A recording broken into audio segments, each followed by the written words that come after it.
Waalaikumsalam warahmatullahi wabarakatuh.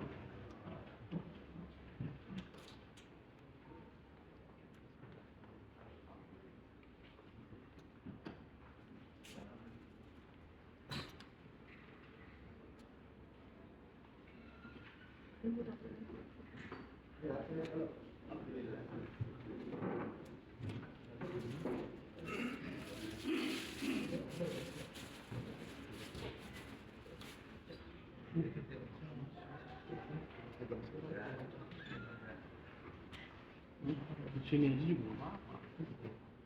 Majelis hakim memasuki ruang sidang. Hadirin.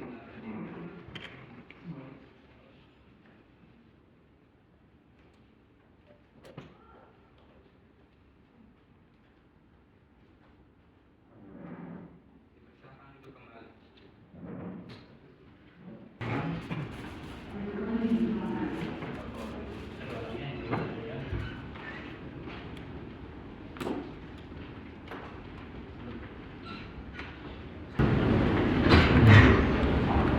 Oke, dilanjut ya. Saya adalah saya. Tuntutan dari penuntut umum, tanggapan atas eksepsi dari penuntut umum. Ada, boleh disilakan dulu. Berapa lembar ini? Ada 25. 25 lembar. Soft copy-nya minta dikirim ya. Siap. Nah, satu lagi ke ini. Silakan. Satu lagi silakan. Supaya sambil membaca. Silakan satu.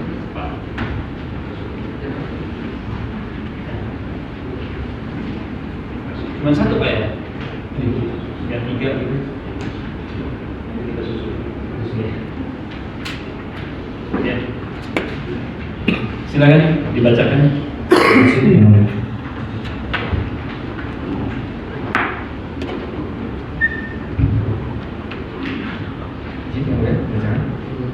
Pendapat atau tanggapan jaksa penuntut umum atas eksepsi penasihat hukum terdakwa dan atas nama terdakwa Abdul Salam Panji Gumilang alias AS Panji Gumilang alias Abdul Salam R Panji Gumilang alias Abu Ma'arif alias Haji Abu Ma'arif.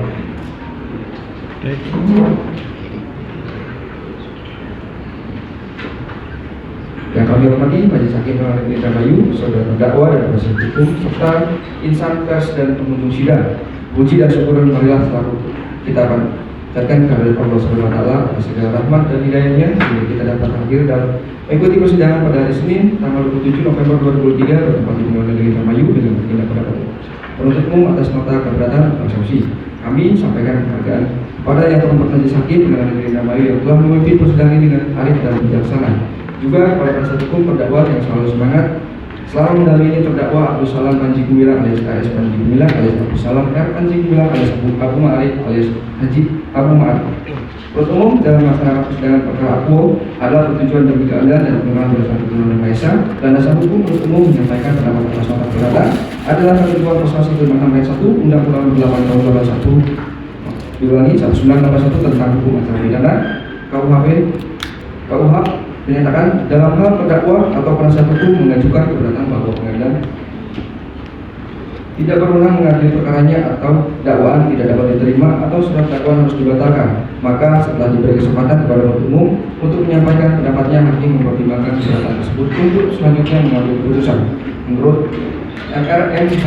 Tirtami Wijaya, eksepsi adalah alat pembelaan yang dimaksudkan untuk menghindarkan putusan tentang pokok perkara, yaitu buku proses penanganan perkara pidana Ledeng Perpaung SH tahun 1992-8382. Batas selama itu materi eksepsi tersebut ialah eksepsi hanya dapat diajukan terhadap dakwaan atau kewenangan pengadilan kompetensi mengadili. Jadi dengan demikian eksepsi hanya boleh diajukan terhadap hal-hal yang bersifat prosesual eksepsi dan tidak diperkenankan menyentuh materi pokok perkara yang akan diperiksa di sidang pengadilan yang bersangkutan. Dengan perkataan lain, eksepsi hanya ditujukan pada aspek formil yang berkaitan dengan penuntutan atau pemeriksaan perkara tersebut oleh pengadilan. Sedangkan aspek materi perkara tersebut tidak berada dalam lingkup eksepsi, bahwa sekalipun dalam suatu surat dakwaan tidak memuat fakta dan keadaan yang lengkap atas tindak pidana yang didakwakan dalam surat dakwaan, maka tidak mengurangi nilai sahnya surat dakwaan karena fakta dan keadaan sudah merupakan pokok perkara yang harus dibuktikan. Hal tersebut juga sesuai dengan jurisprudensi Mahkamah Agung RI nomor 36.KR.1968 yang menegaskan bahwa walaupun surat dakwaan tidak menyebutkan fakta dan keadaan yang menyertai perbuatan yang dibutuhkan tidak secara lengkap tergambar, tidak dengan sendirinya mengakibatkan batalnya tuduhan bahwa untuk memahami secara mendalam tindak pidana yang dilakukan itu memenuhi syarat material sebagaimana ditentukan dalam pasal 143 ayat 2 KUHP adalah 1. Rumusan tindak pidana uraian unsur-unsurnya, dan uraian fakta-fakta perbuatan terdakwa. 2. Uraian tindak pidana secara sistematis kronologis, itu siapakah yang dihadapkan sebagai terdakwa dalam perkara itu, tindak pidana apa yang telah dilakukan terdakwa, kapan dan di mana tindak pidana itu dilakukan terdakwa, bagaimana terdakwa melakukan tindak pidana itu atau modus operandi, apa yang dipergunakan yang menjadi sasaran dan yang dihasilkan tindak pidana itu, motivasi apa yang telah mendorong terdakwa untuk melakukan tindak pidana itu, benar hak terdakwa dirugikan untuk melakukan pembelaan diri, surat dakwaan tidak jelas dan tidak lengkap memuat elemen atau unsur-unsur tindak pidana yang dilakukan atau isi rumusan surat dakwaan atau antara yang satu dengan yang lain saling bertentangan atau surat dakwaan tidak merinci secara jelas bagaimana tindak pidana dilakukan terdakwa atau surat dakwaan cantumkan secara jelas waktu dan tempat tindak pidana dilakukan. Dalam perkara atas nama terdakwa Abdul Salam Panji Gumilang alias AS Panji Gumilang alias Abdul Salam Panji Gumilang alias Abu Ma'arif alias Abu Ma'arif, awalnya kami sangat meyakini bahwa penasihat hukum terdakwa mengerti betul bagaimana membedakan apa terdakwa menggunakan haknya untuk mengajukan keberatan dan apa terdakwa menggunakan haknya untuk mengajukan pledoi atau pembelaan. Namun setelah mendengar, membaca dan mencermati nota keberatan yang disampaikan penasihat hukum terdakwa tersebut, hilanglah keyakinan kami tersebut karena penasihat hukum terdakwa di dalam nota keberatan atau eksepsi yang diajukan pada hari Rabu tanggal 15 November 2023 lalu telah menyentuh dan menguraikan materi pokok perkara yang belum diuji kebenarannya berdasarkan alat bukti yang sah. Hal ini sekaligus membuktikan bahwa penasihat hukum terdakwa tidak mampu mencari celah cacatnya dakwaan penuntut umum baik dari sisi syarat formil maupun syarat materi sebagaimana dalam pasal 143 KUHP. Bahkan penasihat hukum terdakwa terkesan sudah tidak sabar untuk melanjutkan persidangan ini ke proses pembuktian. Yang kami hormati Majelis Hakim Pengadilan Mayuma, saudara terdakwa dan penasihat hukum serta insan pers dan penuntut sidang. Sebelum penuntut umum menyampaikan pendapat atas nota keberatan eksepsi, perkenankan kami menyampaikan tema persidangan hari ini. Kejujuran tidak akan melukai siapapun, sementara kebohongan hanya melukai si pembohong itu sendiri.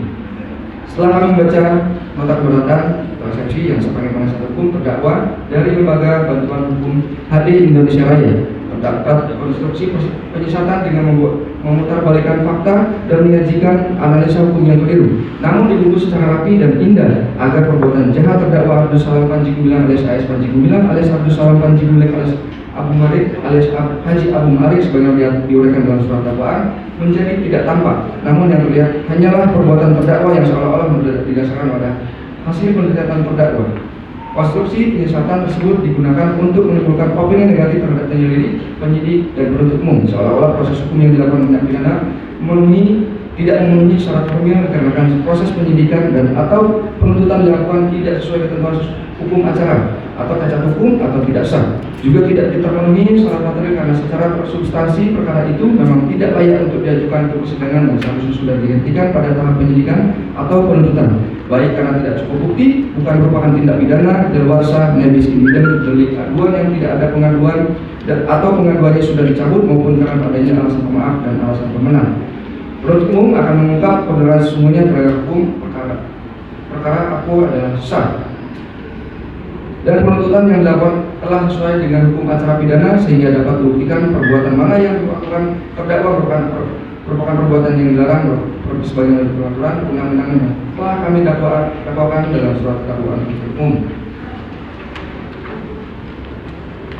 Yang kami hormati Majelis Hakim Pengadilan Kamayu, saudara terdakwa penasihat hukum serta insan pers pengunjung sidang, pada prinsipnya penuntut umum menolak semua pendapat, dalil, pembelaan dan segala sesuatu yang dikemukakan oleh penasihat hukum terdakwa kecuali yang diakui secara tegas walaupun tidak termasuk di dalam aspek formil, namun dikarenakan dalam nota keberatan terdapat konstruksi penyesatan dengan memutarbalikkan fakta, perbuatan yang menyajikan analisa hukum yang keliru namun dibungkus secara rapi dan indah. Maka dalam persidangan hari ini kami juga akan menanggapi beberapa aspek permasalahan secara mendalam untuk mengembalikan kembali kesesatan tersebut menuju kebenaran, baik sebagai baik mengenai fakta perbuatan maupun hukumnya. Setelah penuntut umum membaca, mendengar dan mempelajari perbuatan eksepsi yang disampaikan penasihat hukum terdakwa pada tanggal 15 November 2023 lalu, dapat disimpulkan materi keberatan tersebut pada pokoknya sebagai berikut. 1. Surat dakwaan tidak dapat terima. A. Perbuatan yang didakwakan bukan merupakan tindak pidana. 1. Perkataan terdakwa bukan kebohongan. Penuntut umum mendasarkan tuduhan bohong hanya pada asumsi-asumsi sendiri atau asumsi-asumsi pihak lain yang pandangannya berbeda dengan pendapat terdakwa. Padahal pendapat pihak lain tersebut belum tentu lebih benar dibandingkan pendapat terdakwa. Selain itu, pendapat yang dikemukakan masing-masing pihak juga tidak bisa dikategorikan sebagai berita atau pemberitaan bohong, atau yang patut diduga bohong, atau kabar yang tidak pasti, atau kabar yang berlebihan, atau kabar yang tidak lengkap. 2. Perkataan terdakwa merupakan pendapat dan hasil penelitian bahwa menurut penasihat hukum terdakwa tanggapan berusaha meningkatkan mutu pendidikan jaksa penuntut umum terhadap eksepsi Abdus Salam Panji Gumilang bab drama sianida terlihat bahwa dalam pembacaan tanggapannya jaksa penuntut umum terkesan memaksakan dalil-dalil atau tuntutan-tuntutan terhadap terdakwa, meski terdapat penafsiran pemahaman Al-Quran ataupun hadis yang notabene merupakan penafsiran orang lain, dan penafsiran jaksa penuntut umum itu sendiri. Padahal dalam kasus tuduhan atau dakwaan penodaan agama terhadap Abdus Salam Panji Gumilang, tentu saja yang sangat memahami dan sangat menguasai tujuan, makna, perkataan, ucapan, atau kalimat yang disampaikan Abdus Salam Panji Gumilang dalam khutbahnya atau dalam tausiahnya atau dalam zikir Jumatnya, hanya Abdus Salam Panji Gumilang. Tidak ada orang lain yang bisa menafsirkan atau menghakimi, menjustifikasi pemikiran, perkataan, kalimat seseorang, atau dalam hal ini adalah Abdus Salam Panji Gumilang. Memahami dokumentasi sebagai penyebaran informasi serta menyamaratakan penyebaran informasi. Apa yang dituduhkan atau yang didakwakan oleh jaksa penuntut umum terkait penyebaran berita bohong atau informasi hoax ini adalah sebuah dakwaan yang sumir dan sungguh mengada-ada, karena Undang-Undang Dasar 1945 pasal 28 huruf E itu sangat jelas menegaskan bahwa setiap warga negara mendapatkan jaminan konstitusi dijamin haknya oleh negara untuk berserikat, berkumpul, berpendapat, mengeluarkan pendapatnya, mengeluarkan ide dan gagasannya. Bagaimana bisa seseorang dihukumi karena pikiran-pikirannya, karena buah pikiran yang ingin disumbangkan kepada bangsa dan negara demi kemajuan bangsa dan negara? Apa kabar dengan apa yang dilakukan oleh Rocky Gerung yang juga merupakan orang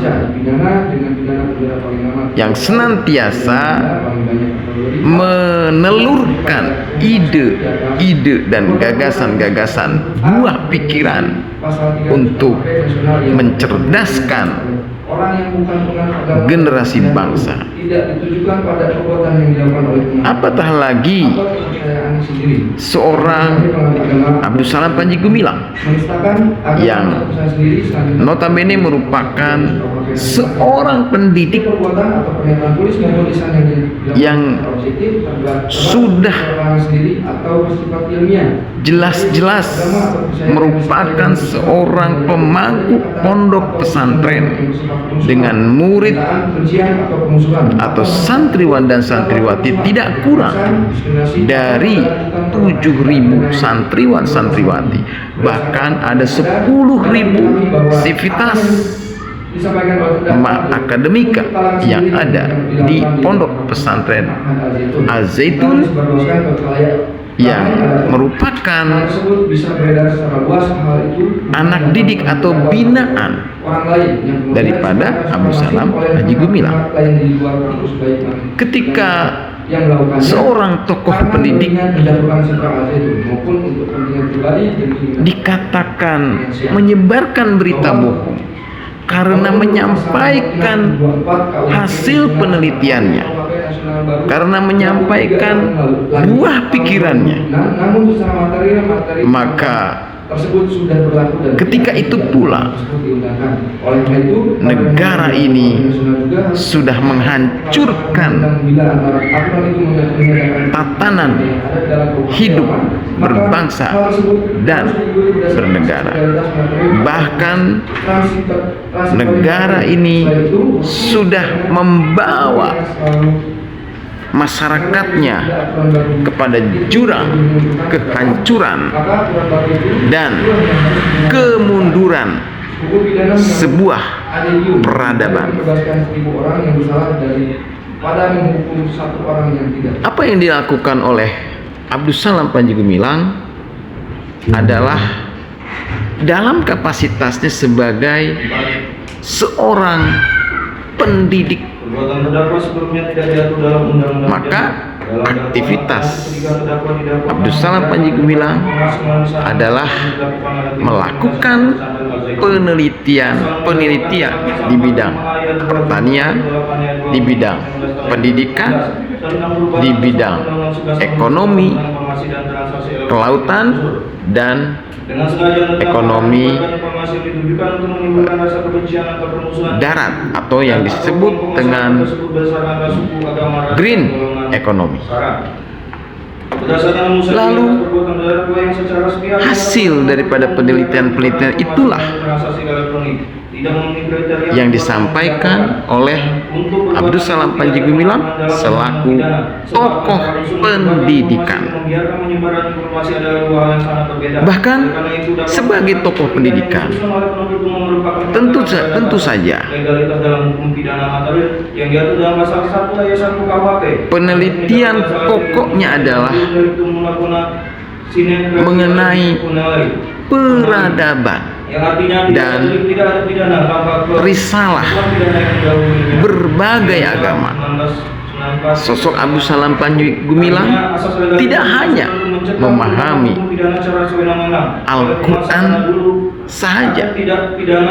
Abdus Salam Panji Gumilang juga memahami tidak disebut dalam undang-undang pidana. Dan Yang kemudian digunakan oleh penguasa mengeksplor menurut tafsir seluruh serta kitab sendiri, untuk suci menjerat yang yang pernah tidak diturunkan sesuai oleh dengan penuntut umum ini Sang tidak dapat dikatakan Pencipta, sebagai dakwaan yang semena-mena, karena mendakwakan terdakwa yang oleh pernah perbuatan diturunkan yang kepada nabi-nabi sebelum dakwaan disusun atas dasar Rasulullah umum Muhammad Sallallahu Alaihi Wasallam. bahwa menurut nasihat hukum terdakwa dalam dakwaan alternatif ketiga, penuntut umum Abdus Salam Panji Gumilang juga mempelajari kitabnya orang Yahudi, yaitu umatnya Nabi Musa, yaitu kitab Taurat atau Torah. Abdus Salam Panji Gumilang juga mempelajari kitabnya kaum Nasrani, yaitu Injil. Maka tak heran wawasan keagamaannya, pandangan kebangsaannya adalah pandangan atau wawasan yang sangat universal dan memiliki pemahaman yang moderat dalam hal agama. Moderasi beragama adalah menjadi salah satu buah pikiran yang terus digaungkan kepada Sivitas Mahat Al-Zaitun demi mencapai atau demi terwujudnya persatuan Indonesia. Karena persatuan Indonesia tidak akan pernah terwujud apabila rakyat Indonesia tidak memiliki pemahaman yang moderat dalam beragama, tidak memiliki moderasi dalam beragama. Sungguh benar apa yang disampaikan oleh Profesor Dr. Abdus Salam Rashidi Panji Gumilang terkait bahwa sesungguhnya hukum yang tertinggi itu adalah akhlak atau hati nurani.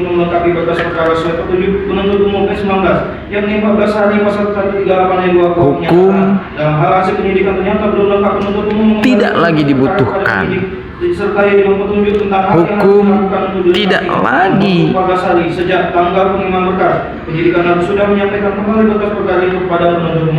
diperlukan ketika hati nurani setiap individu manusia mengkait atau senantiasa lurus kepada Allah Subhanahu wa Ta'ala. Hati nurani yang memiliki sifat Rahman dan Rahim. Hati nurani yang membimbing seluruh anggota tubuh untuk senantiasa berbuat baik dan berpandangan baik kepada orang lain.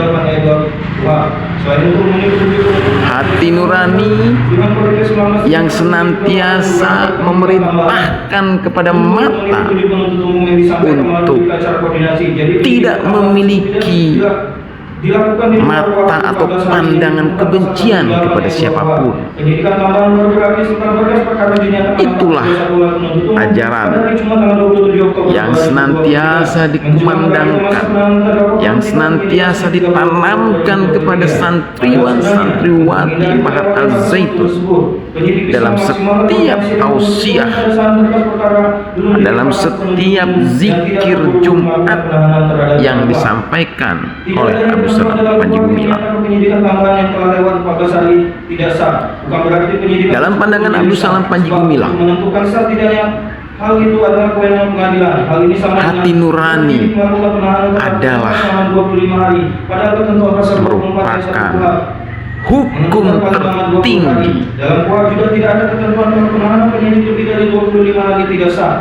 Jika yang nantinya akan menentukan bahwa penahanan individu manusia memiliki hati nurani yang mulia, maka sesungguhnya yang diancam pidana mati, namun pejabat yang bersangkutan tidak memenuhinya.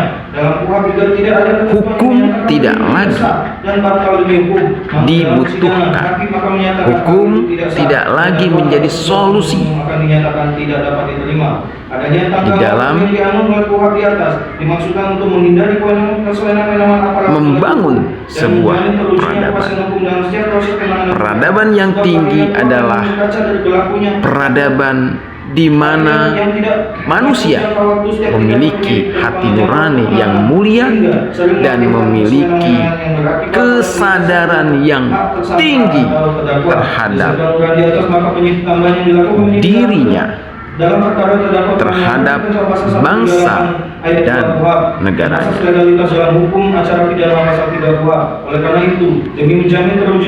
Lalu di mana? Di manakah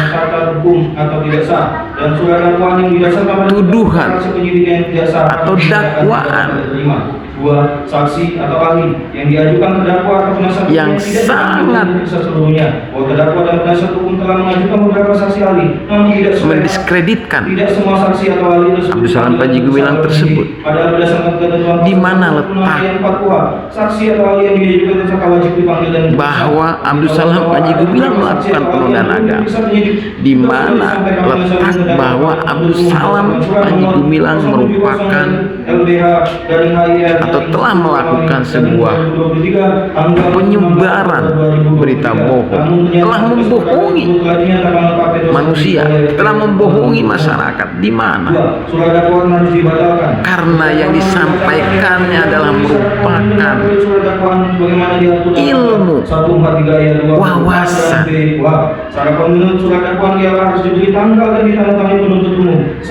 yang bersifat ilmiah,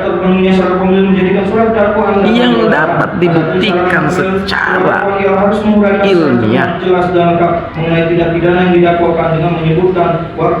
Apa yang disampaikan merupakan sebuah disiplin ilmu. Adapun perbedaan di dalam memahami sebuah disiplin ilmu itu adalah merupakan sesuatu hal yang biasa di kalangan para cendekiawan yang dibangun berdasarkan asumsi sendiri ataupun merujuk ke pendapat pihak lain. Berbagai poin terkait pemberitahuan bohong tersebut bukanlah fakta, tetapi memaksakan ranah perbedaan, memahami pemberitahuan bohong adalah pemberitahuan yang tidak ayat-ayat Al-Quran dalam dakwahnya penuntut menuju semua kebenaran perkataan dakwa karena pengumpul adalah menciderai hal ini telah kami rasa keadilan masyarakat. Keadilan masyarakat telah dicederai dengan menghakimi seseorang karena memiliki perbedaan di dalam memahami sebuah risalah keagamaan.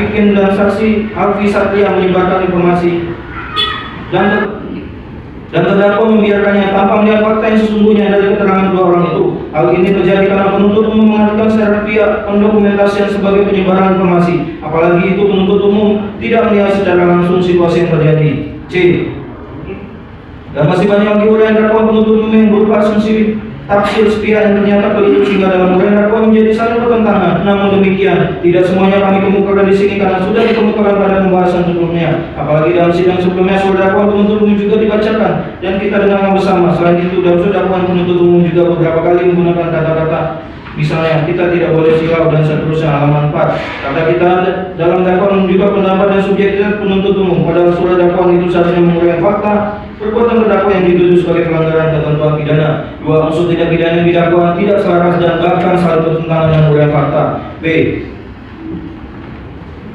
Dalam dakwaan alternatif pertama, terdakwa dituduh menyebarkan pemberitaan bohong atau patut diduga bohong. Namun dalam uraian fakta perbuatan penuntut umum mengakui adanya dikatakan apa yang dikatakan terdakwa benar terjadi di masyarakat. Sebagaimana telah kami uraikan sebelumnya terkait pengumpulan dana amal melalui pencelengan. Dengan adanya ketidakselarasan dan saling bertentangan tersebut, timbul pertanyaan apakah yang dikatakan oleh terdakwa itu suatu bohongan atau fakta yang benar terjadi. Hal ini menunjukkan sebenarnya penuntut meragu dengan dakwanya sendiri atau bisa juga dikatakan tidak memahami dengan dakwanya sendiri. Kalau yang membuat dakwaan saja tidak memahami dakwanya, bagaimana kami dan terdakwa memahami dakwaan tersebut? Dalam dakwaan alternatif ketika penuntut mendakwa terdakwa dengan unsur menyebarkan informasi, namun dalam uraian fakta perbuatan penuntut umum tidak mampu menjelaskan dan mengemukakan fakta yang menunjukkan terdakwa menyebarkan informasi. Yang diuraikan penuntut adalah fakta bahwa terdakwa membiarkan sebagian informasi karena penyebaran informasi tersebut dilakukan oleh orang lain. Jadi tidak selaras antara uraian dakwaan dengan uraian fakta perbuatan. Selain itu, uraian fakta tersebut didasarkan pada asumsi dan kesimpulan sepihak dari penuntut umum karena secara gegabah mengartikan pendokumentasi sebagai penyebaran informasi. Hal ini juga menimbulkan keanehan karena orang yang menyebarkan informasi tidak diusut, tetapi yang diduga membiarkan penyebaran informasi justru didakwa dan diajukan persidangan oleh penuntut umum. B. Surat dakwaan tidak disusun secara jelas karena keliru dalam mengambil kesimpulan. Selain dipenuhi dengan asumsi tafsir pihak dan pendapat dalam dakwaannya, terutama dalam dakwaan alternatif pertama, penuntut umum juga keliru dalam mengambil keputusan dan terkesan memaksakan dakwaannya. Hal ini bisa dilihat dari unsur dakwaan dengan sengaja menerbitkan keonaran di kalangan rakyat. Padahal dalam ceramahnya terdakwa secara tegas menyatakan bahwa maksud dari pernyataan itu adalah agar ke depan ada upaya lebih baik dalam pengelolaan masjid. B. Tidak adanya perbedaan uraian fakta perbuatan antara dakwaan yang satu dengan yang lain. Selain berasumsi tafsir pihak ada pendapat uraian fakta perbuatan dalam surat dakwaan penuntut umum terutama untuk dakwaan alternatif pertama kalimat sejajar lebih sejajar dan dakwaan alternatif kedua kalimat per kalimat sama. Hal ini menimbulkan ketidakjelasan dan hanya diulang-ulang dengan uraian yang sama, namun diterapkan untuk pasal yang berbeda.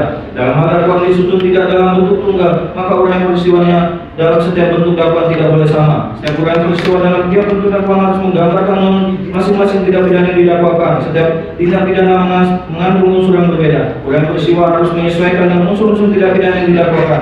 Tidak dibenarkan membuat surat dakwaan yang pada uraian peristiwanya dibuat sama pada unsur yang didakwa yang berbeda. Surat dakwaan yang demikian dianggap tidak jelas. Hal ini secara tegas dilihat pada putusan Mahkamah Agung RI nomor 74/KR/1973 yang dapat dalam pertimbangannya hukumnya melarang mengenai uraian pada dakwaan subsidiar hanya menuju pada uraian pada dakwaan primer. Uraian fakta perbuatan dalam surat dakwaan yang sama dengan unsur berbeda menimbulkan kebingungan dan sekaligus merugikan terdakwa dan menyulitkan dalam melakukan pembelaan. Berdasarkan putusan Mahkamah Agung RI nomor 74/KR/1973 tanggal 10 Desember 1973, setiap surat dakwaan yang merugikan kepentingan terdakwa dianggap batal demi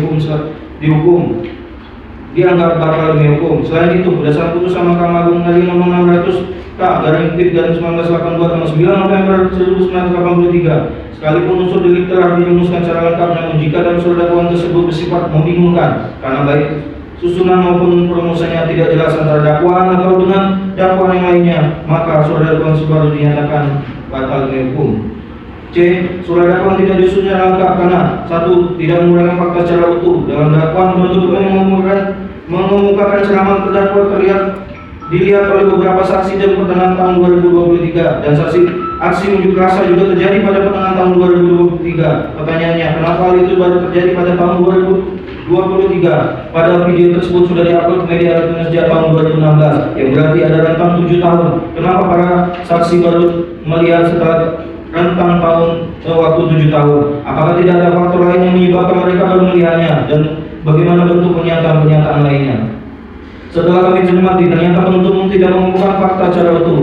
Ada fakta-fakta yang seolah disembunyikan karena tidak muncul dalam surat dakwaan, padahal hal itu sudah menjadi konsumsi publik secara nasional. Fakta-fakta itu ialah video yang dipotong, diberi narasi negatif, serta disebarkan lagi secara masif ke masyarakat dengan tujuan membunuh karakter terdakwa mengenai siapa saja pihak yang harus bertanggung jawab dan bagaimana potongan video tersebut narasi yang sudah kami uraikan pada pembahasan terdahulu. Hal itulah sebenarnya yang memicu keonaran namun penegak hukum seolah menutup mata dan sengaja mengorbankan terdakwa. Penegak hukum yang seperti itu tentu tidak sesuai dengan prinsip hukum acara pidana yang menghendaki terwujudnya kebenaran yang sesungguhnya, tidak sesuai dengan prinsip jaminan atas perlindungan hak asasi manusia yang diatur dalam Undang-Undang 1945 dan tidak sesuai dengan sila kedua Pancasila yakni kemanusiaan yang adil dan beradab.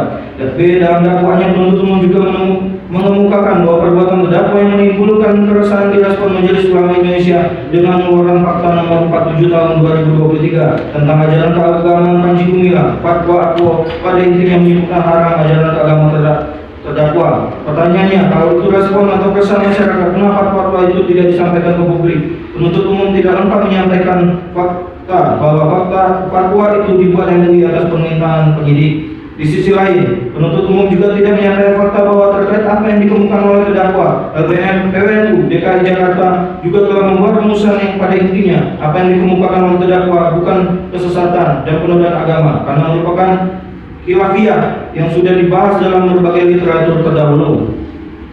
Kurang dan menyebutkan unsur tidak pidana. Dalam dakwaan alternatif ketika penuntut umum mendakwa terdakwa menggunakan pasal 45 ayat 2 junto pasal 28 ayat 2 Undang-Undang ITE. Namun dengan uraian unsurnya tidak ada satupun uraian terkait informasi elektronik maupun transaksi elektronik. Adapun unsur tidak pidana yang diuraikan penuntut umum adalah kedakwaannya ialah dengan sengaja dan tanpa hak menyebarkan informasi yang ditujukan untuk menimbulkan rasa kebencian atau permusuhan individu dan atau kelompok masyarakat tertentu berdasarkan atas suku, agama, ras, dan antar golongan. Sementara dalam uraian fakta membahas penyebaran informasi elektronik yang dilakukan oleh orang lain, namun terdakwa diminta pertanggungjawaban karena membiarkan penyebaran informasi elektronik tersebut yang sekali lagi itu hanya didasarkan pada kesimpulan pihak. Hal ini menimbulkan kebingungan apakah terdakwa dituduh melakukan perbuatan membiarkan penyebaran informasi elektronik atau informasi biasa, atau membiarkan penyebaran informasi elektronik atau informasi biasa.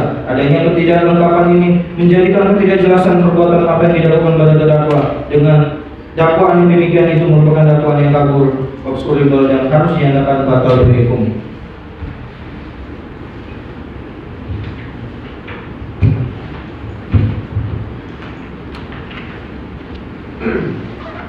Sebagaimana telah kita ketahui bahwa pasal 1 dengan ayat 1 KUHP itu menentukan alasan-alasan untuk menunjukkan perbuatan surat dakwaan yang telah diatur secara jelas dan hanya beberapa 3 macam alasan surat itu.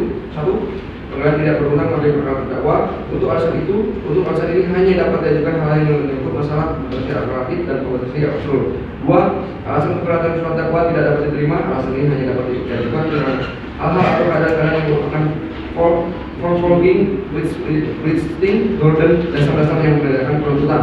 3. Alasan keberatan surat dakwaan batal. Alasan ini hanya dapat diajukan jika surat dakwaan tidak memenuhi syarat material dari surat dakwaan, yaitu Kampus Doeki dan Kampus Doeki uraian secara cermat, jelas, dan lengkap mengenai tindak pidana yang didakwaan berdasarkan dalam hukum berbagai telah diatur dalam pasal 156 ayat 1 KUHP tentang perdata. Maka alasan-alasan lain yang tidak termasuk dalam ketiga ketentuan tersebut di atas jelas merupakan alasan yang tidak sah menurut hukum karena tidak memiliki nilai hukum. Namun demikian, untuk lebih jelasnya bagi majelis hakim yang hormat dan sidang yang kami muliakan, maka terlebih dahulu kami akan memberikan gambaran mengenai apa yang dimaksud dengan materi pokok perkara sesuai dengan KUHP, di mana materi pokok perkara adalah pokok permasalahan atau duduk perkara yang menjadi dasar dari suatu perkara pidana.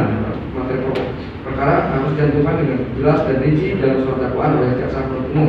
Menurut kita Undang-Undang Hukum Acara Pidana KUHP, materi pokok perkara didefinisikan dalam pasal 143 ayat 2 huruf B yang menyebutkan bahwa surat dakwaan harus memuat uraian secara cermat, jelas, dan lengkap mengenai tindak pidana dakwaan dengan menyebutkan waktu dan tempat tindak pidana itu dilakukan.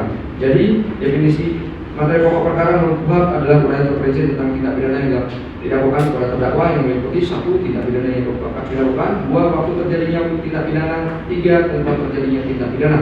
Uraian itu harus dinyatakan dengan cermat, jelas, dan lengkap dalam surat dakwaan yang dimuat oleh penuntut umum. Jadi dapat disimpulkan bahwa materi pokok perkara adalah uraian mengenai duduk perkara dari suatu tindak pidana yang didakwakan kepada terdakwa sebagaimana diatur dalam KUHP pasal 143 ayat 2 huruf B.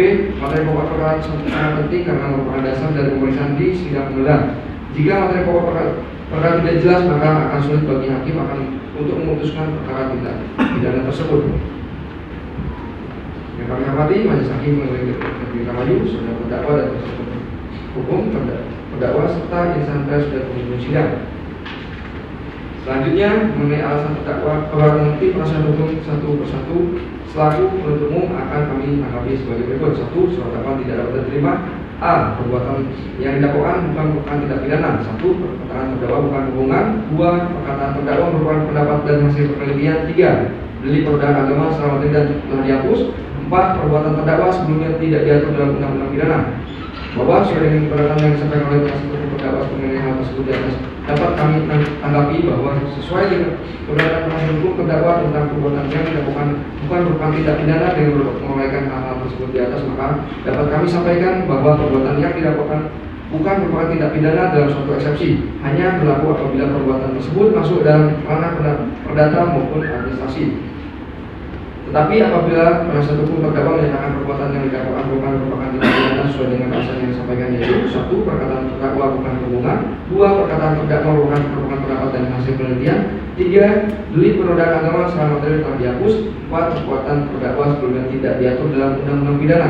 Maka alasan ini merupakan alasan yang tidak dapat diterima mengingat di luar dari konteks eksepsi dan yang diatur dalam KUHP karena telah masuk ke dalam materi pokok perkara yang seharusnya merupakan materi yang akan kami buktikan di persidangan dengan alat bukti yang sah sesuai dengan pasal 184 ayat 1 KUHP yang akan kami uraikan sebagai berikut. 1. Bahwa alasan penasihat hukum terdakwa jika perkataan terdakwa bukan hubungan adalah alasan yang tidak dapat diterima mengingat perkataan terdakwa jelas merupakan suatu hubungan karena perkataan terdakwa tersebut tidak berdasar dan hanya asumsi-asumsi dari terdakwa dan yang sangat fatal. Perkataan terdakwa tersebut sangat berbeda dengan pemahaman Islam yang dianut oleh umat Islam dan menyangkut hal tersebut akan kami buktikan di persidangan dalam pemeriksaan materi pokok perkara.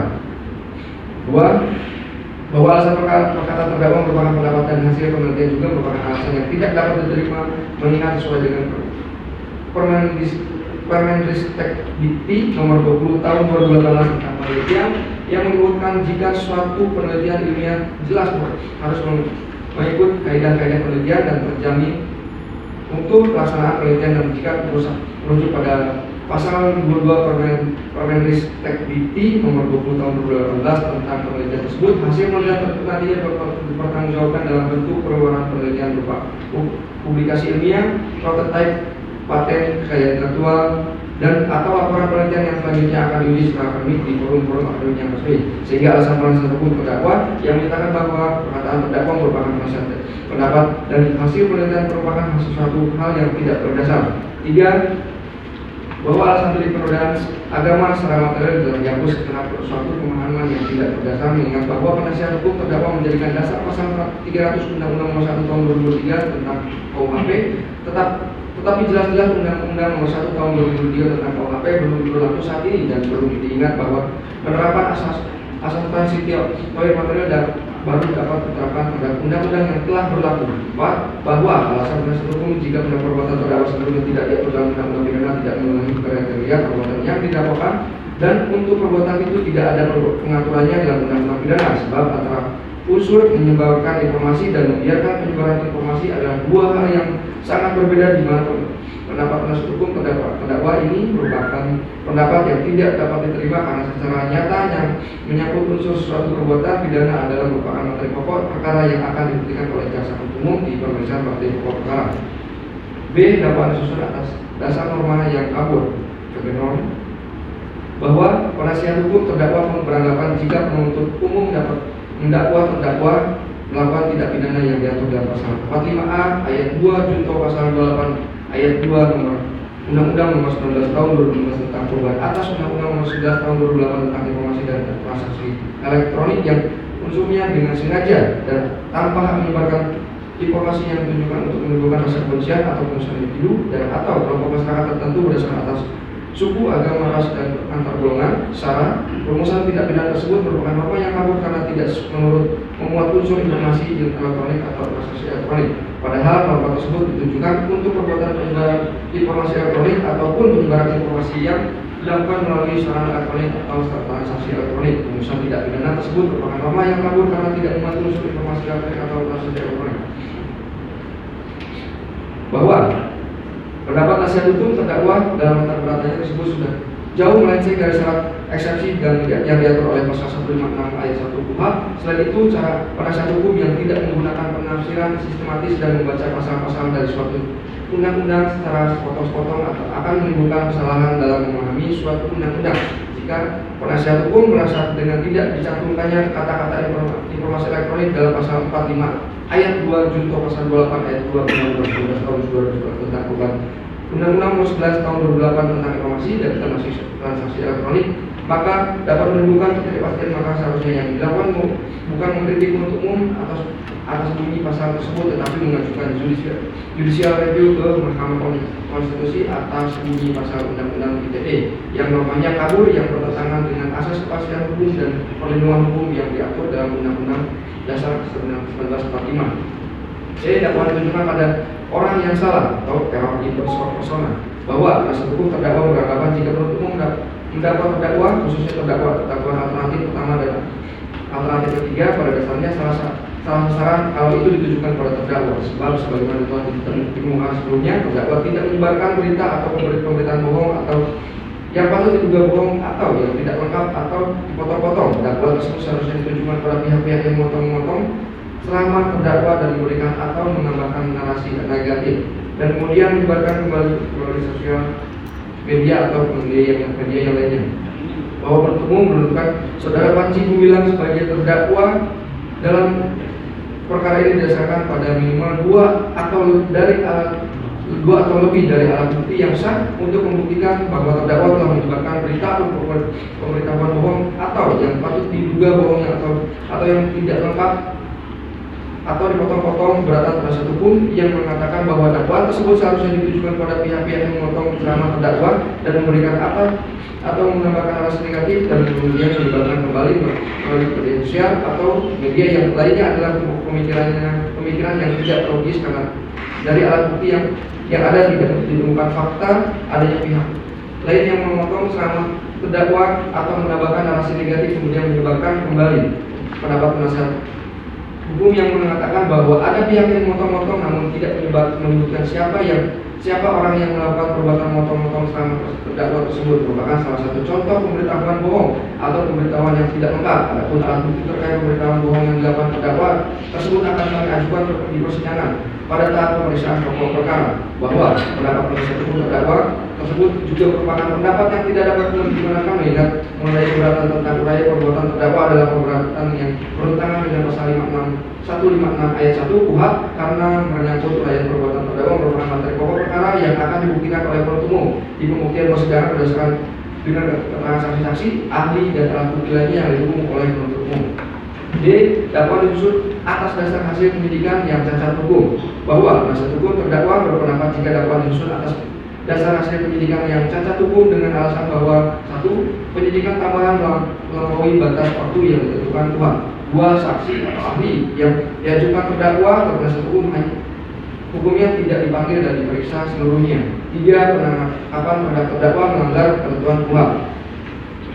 Bahwa menyangkut hal tersebut kami selaku penuntut umum berpendapat bahwa penyidikan tambahan yang melampaui batas waktu yang ditentukan oleh KUHP, saksi ahli yang diajukan terdakwa atau penasihat hukumnya tidak dipanggil dan diperiksa seluruhnya, dan penangkapan terhadap terdakwa melanggar ketentuan KUHP jelas bukan merupakan syarat suatu keberatan sebagaimana yang diatur dalam pasal 156 ayat 1 KUHP yang dan menyangkut ketiga hal tersebut di atas merupakan ranah dari pra-peradilan sesuai pasal 77 KUHP yang tidak tepat lagi untuk dibahas pada nota keberatan dan sesuai dengan pasal 65 KUHP.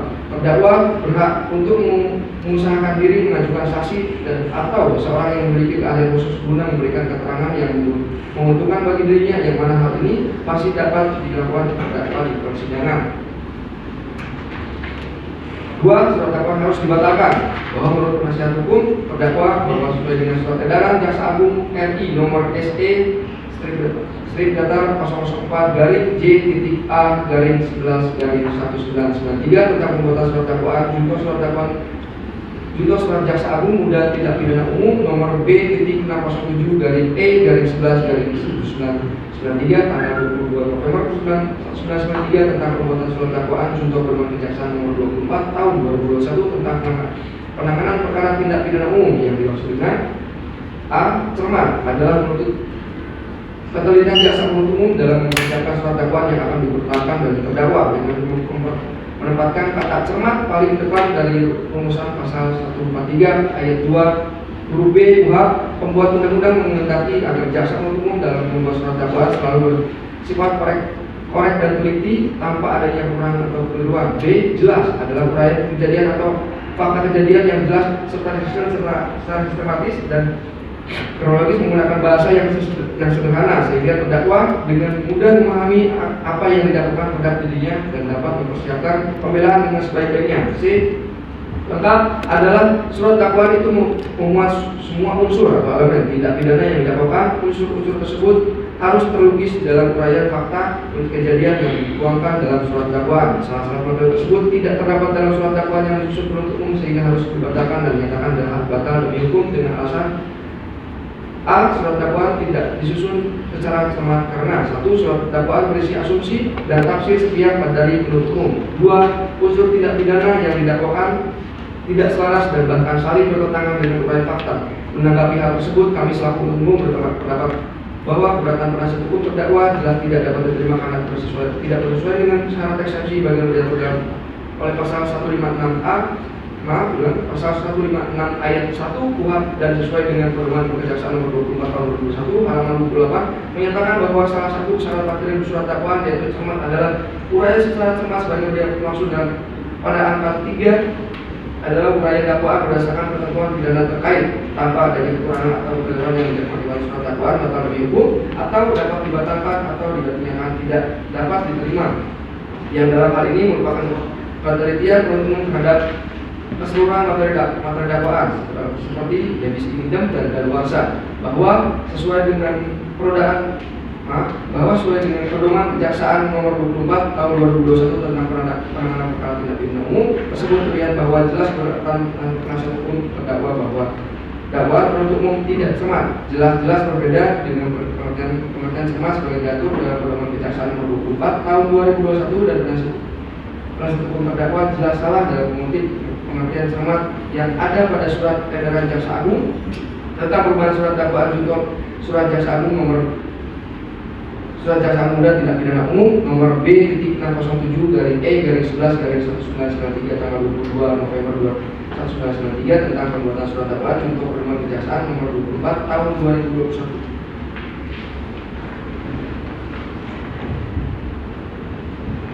B. Surat dakwaan tidak disusun secara jelas karena 1. Keliru dalam mengambil kesimpulan. 2. Tidak adanya perbedaan dalam fakta perbuatan antara terdakwa yang satu dengan yang lain. Penasihat hukum terdakwa berasumsi bahwa penuntut umum juga keliru dalam mengambil kesimpulan dan terkesan memaksakan dakwanya. Hal ini dapat dilihat dari unsur dakwaan dengan sengaja menerbitkan keonaran di kalangan rakyat. Padahal dalam ceramah terdakwa secara tegas menyatakan bahwa maksud dari pernyataan itu adalah agar ke depan ada upaya yang lebih baik dalam pengelolaan masjid dan dakwaan penuntut umum yang berbentuk alternatif pertama primer subsidiar lobby subsidiar dan dakwaan alternatif kedua kalimat per kalimatnya sama. Hal ini menimbulkan ketidakjelasan dan hanya diulang-ulang dalam uraian yang sama namun diterapkan untuk pasangan berbeda. Bahwa menanggapi hal tersebut kami selaku penuntut umum berpendapat apabila keberatan penasihat hukum terdakwa sudah menyangkut kebenaran terhadap unsur perbuatan maka jelas hal ini bertentangan dengan syarat eksepsi sebagaimana diatur pasal 156 ayat 1 KUHP sehingga menyangkut hal ini tidak akan kami tanggapi karena merupakan materi dalam pembuktian pokok perkara oleh penuntut umum. Bahwa menyangkut kalimat per kalimat sama dan diulang-ulang dengan uraian yang sama namun diterapkan untuk pasangan berbeda menunjukkan bahwa penasihat hukum tidak memahami syarat-syarat eksepsi dan hal tersebut tidak perlu kami tanggapi karena menggunakan kalimat yang berulang jelas bukan merupakan alasan suatu yang dapat membatalkan surat dakwaan penuntut umum dan seharusnya penasihat hukum terdakwa memahami bagaimana jika penggunaan kalimat per kalimat sama dalam bentuk surat dakwaan yang berbentuk alternatif atau kombinasi bukanlah hal yang dapat membatalkan surat dakwaan. C. C. Surat dakwaan tidak disusun secara lengkap. 1. Menguraikan fakta secara utuh. 2. Kurang dalam menyebutkan unsur tindak pidana. Bahwa menyangkut keberatan penasihat hukum terdakwa, kami selaku penuntut umum menanggapi bahwa terhadap keberatan poin 2 yaitu kurang dalam menyebut unsur tidak pidana hampir sama dengan keberatan tersebut pada keberatan nomor 1 huruf B, sehingga tidak perlu kami tanggapi. Yang kami hormati Majelis Hakim Pengadilan Negeri Indramayu, saudara terdakwa dan penasihat hukum, serta insan pers dan pengunjung sidang. Berdasarkan uraian kami tersebut di atas, maka sampailah kami dalam kesimpulan sebagai berikut. 1. Bahwa keberatan tim penasihat hukum tentang keseluruhan alasan kebenaran tim penasihat hukum telah kami tanggapi, dan keberatan tim penasihat hukum berada di luar alasan keberatan yang diatur dalam pasal 156 ayat 1 KUHP, sehingga tidak perlu dipertimbangkan dan harus ditolak. 2. Bahwa oleh karena alasan-alasan keberatan tim penasihat hukum tidak diterima, maka sidang perkara atas nama terdakwa Abdus Salam Panji Gumilang alias AS Panji Gumilang alias Abdus Salam R Panji Gumilang alias Abu Ma'arik alias K Abu Ma'arik dilanjutkan. Kemudian kami mohon kepada majelis hakim memeriksa dan mengadili perkara ini supaya menjatuhkan putusan dalam tahap keberatan ini sebagai berikut. 1. Menyatakan keberatan yang diajukan tim penasihat hukum dan eksepsinya tanggal 15 November 2023 tidak diterima. 2. Menyatakan persidangan perkara atas nama terdakwa Abdus Salam Panji Gumilang alias AS Panji Gumilang alias Abdus Salam R Panji Gumilang alias Abu Ma'arik alias K Abu Ma'arik dilanjutkan. Sebelum diakhiri tanggapan penuntut atas nota keberatan eksepsi penasihat hukum dalam perkara aku, perkenankan kami menyampaikan sebuah kata-kata bijak sebagai berikut.